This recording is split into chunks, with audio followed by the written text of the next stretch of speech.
So hello everyone, स्वागत है आप सभी का। तो फिर से मैं एक चैप्टर लेकर आ चुका हूं जो कि चैप्टर नंबर 6 है। हम लोगों ने 1 से लेकर 5 तक कर लिया है। ऐसे ही आपके आर्ट्स में जितने भी सब्जेक्ट हैं उन सभी सब्जेक्ट के आप सभी को डेली, है ना, एक वीडियोज़ में शाम के 7 बजे से छोड़ता हूँ, 8 बजे से छोड़ता हूँ। तो अच्छे तरीके से डेली देखा करो वीडियोज़, और बहुत इंपॉर्टेंट सारी चीज़ें मैं कराता हूँ क्योंकि मेरे से सारे क्वेश्चंस लड़ते हैं। याद रख लेना, बहुत मेहनत करती है, तब जाके लेकर आता हूँ मैं, ठीक है। तो सबसे पहला सवाल करेंगे कि चैप्टर का नाम है भक्ति सूफी परंपरा, यानी चैप्टर नंबर 6 है। धर्मसूत्र और धर्मशास्त्र में विवाह के कितने रूपों को मान्यता दी गई है?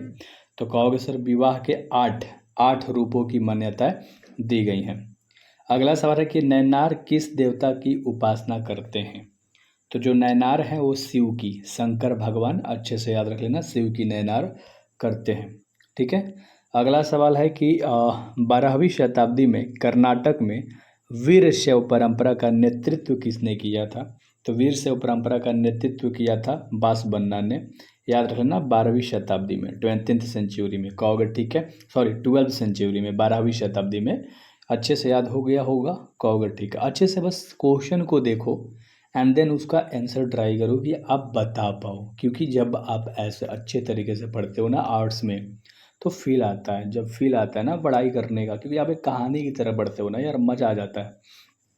अलवार संत किसकी पूजा करते हैं? तो अलवार संत जो हैं वो विष्णु की पूजा करते हैं। ऑप्शन नंबर सी राइट है, ठीक है। अगला सवाल, निज़ामुद्दीन औलिया किस सूफी सिलसिले से संबंधित हैं? तो कहोगे सर निज़ामुद्दीन औलिया जो हैं वो सीधे के सीधे चिश्ती सिलसिले से संबंधित है। किससे? चिश्ती से, ठीक है। अगला सवाल है कि रामानंद के शिष्य कौन थे? तो रामानंद के जो शिष्य थे वो रैदास भी थे, कबीर भी थे, और धना एवं पिप्पा भी थे। यानी इनमें से सभी हो जाएगा। और जब भी सभी वाला सवाल आता है ना तो उस पर ज़्यादा फोकस मत किया करो, क्योंकि ये कॉन्सेप्ट वाइज होता है। टॉपिक अगर आप पढ़े हो तो आप बता पाओगे, ठीक है। अगला सवाल है कि ख्वाजा मोइनुद्दीन चिश्ती की दरगाह कहाँ है? तो कहोगे तो सर हम सभी को पता है, अजमेर में है। ख्वाजा मोइनुद्दीन चिश्ती की जो दरगाह है वो अजमेर में है, और ये सबसे इम्पोर्टेंट सवाल है। अगला सवाल है, गुरु नानक का जन्म कहाँ हुआ था? गुरु नानक का जन्म हुआ था तलवंडी में। कहाँ हुआ था? तलवंडी में। ऑप्शन नंबर सी आपका बिल्कुल राइट हो जाएगा। क्या हो जाएगा? बिल्कुल राइट, तलवंडी में। अगला सवाल है कि कबीर के उपदेशों का संग्रह किस ग्रंथ में मिलता है? तो कबीर के उपदेशों का जो संग्रह है वो बीजक में मिलता है। बी नंबर का ऑप्शन सही है। कहाँ मिलता है? बीजक में मिलता है। अगला सवाल, कबीर से संबंधित दोहे किस पुस्तक में संकलित किए गए हैं? तो कबीर जी से संबंधित जो दोहे हैं वो देखो बीजक में भी, कबीर ग्रंथावली में भी, और आदि ग्रंथ साहिब में भी, यानी इनमें से सभी हो जाएगा। तो डी नंबर का ऑप्शन सही है, ठीक है। चलो अगला सवाल है, कबीर यानी अरबी भाषा का शब्द है, यानी जो कबीर है वह अरबी भाषा का शब्द है। इसका अर्थ क्या होता है? तो कबीर का जो अर्थ होता है वो महान होता है। क्या होता है? महान होता है। जैसे आपने कबीर की दोहा सुना होगा, यानी महान दोहा, कहने का मतलब उनके द्वारा लिखा गया। एक चीज़ यहाँ पर मैं बताना चाहूँगा कि एक सब्जेक्ट का अगर आपको गाइड लेना है, मतलब BBI question objective and subjective का, तो 99 रुपये का, और ऑल सब्जेक्ट का लेना है जिसे आपका 5 टोटल सब्जेक्ट है, तो ऐसे जुड़ोगे तो 499 होगा। लेकिन ऑफर में मैं आप सभी को, ठीक है, 399 में दूंगा। तो इस व्हाट्सएप नंबर पे मैसेज करके आप पीडीएफ को ले सकते हो। चैप्टर वाइज रहता है सब चीज़। मेरा 3 फॉर्मेट है, एक तो बीबीआई क्वेश्चन का है, एक वो गेस क्वेश्चन है जिसे आप गेस पर एग्जाम्स के लिए लेते हो, उसमें सब चीज़ होता है चैप्टर वाइज डिटेल में, तो ये ले सकते हो, या बीबीआई क्वेश्चन ले सकते हो। या अगर नोट्स आपको लेना है, जैसे कि चैप्टर 1 चैप्टर 2 नोट्स पढ़ाया हुआ, तो नोट्स भी मिलता है। तीनों का फॉर्मेट है। अच्छे से आपको जो लेना है आप मैसेज करके व्हाट्सएप करके ले सकते हो, ठीक है। अगला सवाल करने वाले हैं, कबीर शिष्य थे। तो जो कबीर जी थे बाबू, वो जो शिष्य थे वो रामानंद के शिष्य थे। किनके? रामानंद के शिष्य हैं। सूफी संतों की गतिविधियों के केंद्र को क्या कहा जाता है? तो सूफी संतों के गतिविधि के केंद्र को खानकाह कहा जाता है। सी नंबर का ऑप्शन सही है, खानकाह कहा जाता है। सिलसिला क्या है? तो सिलसिला जो है सूफी व्यवस्था है। सी नंबर का ऑप्शन सही है, सूफी व्यवस्था है। अगला सवाल है कि सूफी संत मोहिद्दीन चिश्ती किसके साथ भारत आए थे? तो सूफी संत जो मोहिद्दीन चिश्ती है वो आए थे मोहम्मद गोरी के साथ। सी नंबर का ऑप्शन सही है। और ये भी यही सवाल है। मैं जो भी कराता हूँ बहुत डिटेल में कराता हूँ, मतलब चैप्टर का पूरा निचोड़ आप सबको दे देता हूँ, ऐसा कोई नहीं देगा। ठीक है, तो ये बात याद रख लीजिएगा। भारत में चिश्ती सिलसिला के संस्थापक कौन थे? तो भारत में चिश्ती सिलसिला के जो संस्थापक थे मेरे भाई, वो उनका नाम था ख्वाजा मोइनुद्दीन, यानी बी नंबर का ऑप्शन सही है। क्या थे? ख्वाजा मोइनुद्दीन। ठीक है, अगला सवाल, निज़ामुद्दीन औलिया दिल्ली के किस सुल्तान के समकालीन थे? तो कहोगे कि सर ये जो थे वो थे गयासुद्दीन तुगलक के। गयासुद्दीन तुगलक के। सी नंबर का ऑप्शन बिल्कुल राइट है। सी नंबर का ऑप्शन बिल्कुल राइट है। ख्वाजा मोइनुद्दीन चिश्ती साहब की अजमेर स्थित दरगाह पर सर्वप्रथम कौन सा सुल्तान गया था? तो कहोगे सर्वप्रथम सर मोहम्मद बिन तुगलक गया था ख्वाजा मोइनुद्दीन चिश्ती के दरबार में, अजमेर शाही दरबार में। कहोगे ठीक है, मोहम्मद बिन तुगलक, नाम याद रख लेना अच्छे तरीके से। सखा अगला सवाल देखेंगे, कराई की जनक कौन थे? वीर वैश्य शिलिंग आंदोलन के जनक, है ना। ठीक है, 19 नंबर का सवाल है कि वीर शैव लिंगायत आंदोलन के जनक कौन थे? तो कहोगे सर बासबन्ना थे। कौन थे? बासबन्ना थे, याद रख लेना। अगला सवाल, भगवान हरे के, है ना, किसने कहा था मैं काब में हूँ न कैलाश में, सांस को सांस में है? तो ये जो लाइन है पूरा का पूरा एक कबीर के द्वारा कहा गया है कि मैं मतलब काबा में हूँ न कैलाश में, सांस के सांस में हूँ। ये बात किस सिख गुरु का जन्म पटना सिटी में हुआ है? तो सिख गुरु का जन्म, तो गुरु गोविंद सिंह का जन्म पटना में हुआ है। बाकी गुरु अर्जुन, गुरु तेगत बहादुर, ये सब का नहीं हुआ है, तो गुरु गोविंद सिंह का। अगला सवाल है कि मीराबाई किस वंश की रानी थी? तो जो मीराबाई थी वो सिसोदिया वंश की रानी थी। ए नंबर का ऑप्शन सही है, सिसोदिया वंश की रानी थी। अगला सवाल बहुत आ रखा है, 13 में, 16 में, 20 में, 2021 में, 2000, है ना, तो 2009 में भी आ रखा है, तो अच्छे से देखना। उत्तर भारत में शक्ति आंदोलन लाने का श्रेय किसे जाता है? बहुत भी यही सवाल है। तो उत्तर भारत में शक्ति आंदोलन, सॉरी भक्ति आंदोलन है गाइस, है ना, माफ़ करना, भक्ति आंदोलन। ठीक है, कोई बात नहीं, मिस्टेक हो जाती है सर। रामानंद, ठीक है, रामानंद सखा, अच्छे से याद रख लेना। अगला है कि पाहन पूजे हरि मिले किसकी काव्य पंक्ति है यह? तो कहोगे सर ये जो काव्य पंक्ति है वो कबीर की है, पाहन पूजे हरि। ठीक है, पाहन पूजे हरि। अगला सवाल है खानकाह क्या है? तो जो खानकाह है मेरे भाई वो सूफी संतों का घर है। ए नंबर का ऑप्शन सही है, सूफी संतों का घर है। औरंगजेब का संबंध किस सूफी सिलसिले से था? तो औरंग का नक्शबंद से। किससे था? नक्शबंद से। Option number D is a right answer. अगला सवाल है कि बंगाल के प्रसिद्ध संत कौन थे? तो बंगाल के जो थे वो चैतन्य महाप्रभु थे। ए नंबर का ऑप्शन सही है, चैतन्य महाप्रभु थे। और विष्णु को अपना पति कौन मानती थी? तो विष्णु को अपना पति मानती थी अंडाल। और ये भक्त किसकी थी? तो शंकर की। अच्छे से याद रखना, विष्णु को पति मानती थी, शंकर जी की भक्ति करती थी अंडाल। ठीक है, पल्लव राजाओं ने किस मत को अपना राजधर्म घोषित किया था? तो वैष्णव। ठीक है, वैष्णव याद रहेगा, वैष्णव।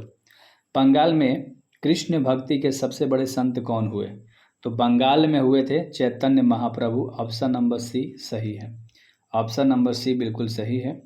सिखों के अंतिम गुरु कौन थे? तो सिखों के अंतिम गुरु थे गुरु गोविंद सिंह।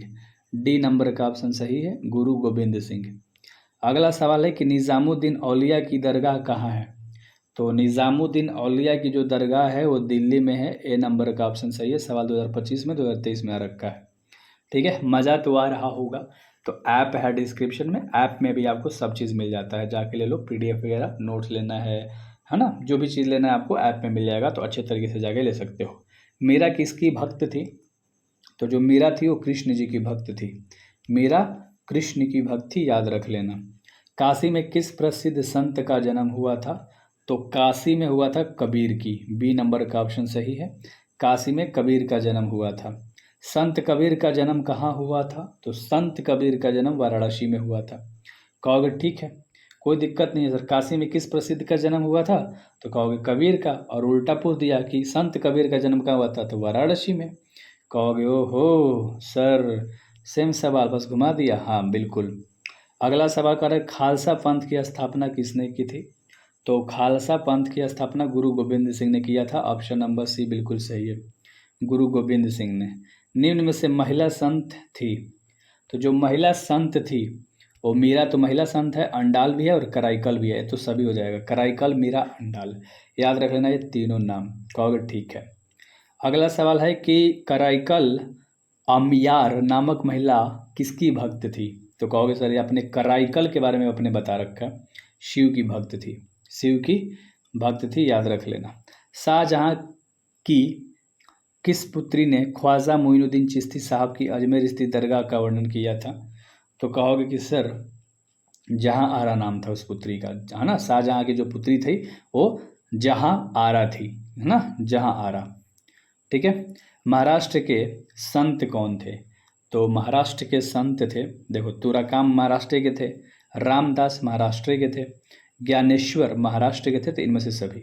हमेशा कहता हूँ कि सभी वाले जो सवाल है वो सभी कर देगा तुम्हारा, छुट्टी कर देगा तुम्हारा, ये बहुत फंसाता है ना। कह रहा है कि बलवन की पुत्री का विवाह किस सूफी संत के साथ हुआ था? तो बलवन की पुत्री का विवाह हुआ था फरीदुद्दीन गंज ए शक्कर के साथ, यानी बी नंबर का ऑप्शन बिल्कुल राइट हो जाएगा। फरीदुद्दीन गंज ए शक्कर, नाम याद रख लेना। राजकुमार द्वारा संबंध किस सिलसिले से था? ठीक है, राजकुमार दारा का संबंध, सॉरी सवाल कर रहा है कि राजकुमार दारा का संबंध किस सिलसिले से था? तो कादिरी सिलसिले से था, है ना, सिलसिले से। तो ऑप्शन नंबर बिल्कुल राइट हो जाएगा। ठीक है। अगला सवाल है कि शंकराचार्य का मत है, शंकराचार्य का कैसा मत था? तो भेदा भेदवाद, ठीक है ना। सी नंबर का ऑप्शन बिल्कुल सही है। अब तक सब्सक्राइब नहीं किया, क्या कर रहे हो भैया, सब्सक्राइब कर लो। वल्लभाचार्य का जन्म हुआ था, तो वल्लभाचार्य का जन्म हुआ था वाराणसी में, अपने सवाल है तो आपको पता ही है भाई। शेख कुतुबुद्दीन, ठीक है, बख्तियार काकी का संबंध किस सूफी संप्रदाय से है? तो कहोगे चिश्ती संप्रदाय से है, ए नंबर का ऑप्शन सही है, चिश्ती संप्रदाय से है। सुल्तान उल हिंद किसे कहा जाता है? सुल्तान उल हिंद कहा जाता है निज़ामुद्दीन औलिया को। ऑप्शन नंबर सी आपका बिल्कुल सही है, ऑप्शन नंबर सी। किस भक्ति संत ने अपने संदेश के प्रचार के लिए सबसे पहले हिंदी का प्रयोग किया था?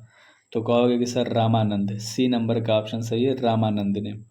अगला सवाल है कि बंगाल में भक्ति आंदोलन का प्रसार किस संत ने किया था? सवाल 2021 में आ रखा है। तो बंगाल में भक्ति आंदोलन का प्रसार किया था चैतन्य ने, चैतन्य ने किया था, कहाँ? बंगाल में, याद रखना ये सवाल भूलना मत, चैतन्य ने बंगाल किया था।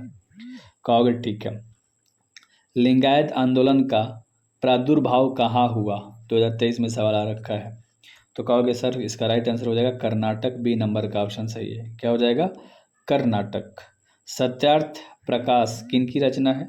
तो सत्यार्थ प्रकाश जो है वो दयानंद सरस्वती की रचना है, डी नंबर का ऑप्शन सही है, डी नंबर का ऑप्शन सही है। और अगला सवाल है रामानंद के गुरु कौन थे? तो रामानंद के जो गुरु थे वो कौन थे? राघवानंद, ए नंबर का ऑप्शन सही है, राघवानंद। ठीक है। अगला कह रहा है कि बहाउद्दीन जकारिया का संबंध किस सिलसिले से था? ये सवाल 2024 में रखा है भाई। तो बहाउद्दीन जकारिया का संबंध जो था वो था सुहरावर्दी के साथ, बी नंबर का ऑप्शन सही है, सुहरावर्दी के साथ। अगला सवाल है सूफी संतों का निवास स्थान कहाँ था? तो सूफी संतों का निवास स्थान खनकाह था। कहाँ था? खनकाह, ए नंबर का ऑप्शन सही है, खनकाह। अगला सवाल है कि पुरी के जगन्नाथ मंदिर में किस देवता की पूजा होती है? तो ये तो बहुत आसान सा सवाल है। कहोगे सर इनमें से सभी देवता का, देखो कृष्ण का तो होता है, बलराम का होता है, सुभद्रा का होता है। कहोगे ठीक है। अगला सवाल कह रहा है कि निम्नलिखित में से कौन अलवार संतों की रचना है? अलवार संतों की रचना जो होती है वो नल यारा दिव्य प्रबंधम, यानी बी नंबर का ऑप्शन बिल्कुल राइट है, बी नंबर का। अगला सवाल है कि वीर शैव परंपरा के वचन किस भाषा में रचित हैं? तो कहोगे कि सर कन्नड़ भाषा में, बी नंबर का ऑप्शन सही है। कौन भाषा में? कन्नड़ भाषा में। और इसी के साथ आपका सारा का सारा सवाल 66 को ख़त्म हो गया। तो चैप्टर का पूरा निचोड़ ऑब्जेक्टिव यही मिलेगा और कहीं नहीं मिलेगा। 30 को लोग करा देंगे, 35 को करा देंगे, जैसा मन वैसा करा देंगे, बट यहाँ पर आपको बेस्ट मिलता है और बेस्ट मिलता रहेगा। So thank you very much everyone, subscribe करके